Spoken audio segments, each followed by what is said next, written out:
நண்பர்களே, இன்னைக்கு நம்ம வீட்டில் சமையல் பார்த்தீங்கன்னா சின்ன சிம்பிளான சமையல் தான். குழம்ப தாளிக்க போகிறேன் நண்பர்களே. குழம்பு பார்த்தீங்கன்னா பருப்பு சாம்பார் தான் இன்றைக்கி நம்ம வீட்டில். உருளைக்கிழங்கு மாங்காய் ஒரு பருப்பு சாம்பார் தான் நண்பர்களே. இப்போ தாளிக்க போகிறேன் நண்பர்களே. எடுத்து விட்டால் புஷ்ஷுன்னு கிளம்பு பாருங்க நண்பர்களே.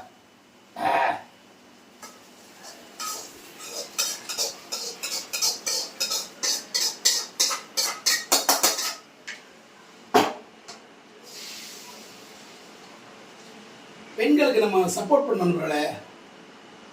எல்லார் வீட்லேயும் பெண்களுக்கு சப்போர்ட் பண்ணுங்க, ஓகேங்களா? அவங்க தான் வேலை பார்க்கணும் அவசியம் இல்லை, நம்மளும் பார்க்கலாம் நண்பர்களே. ஓகே நண்பர்களே, வேறு விசேஷம் டேஸ்ட் பார்த்துருவோம்.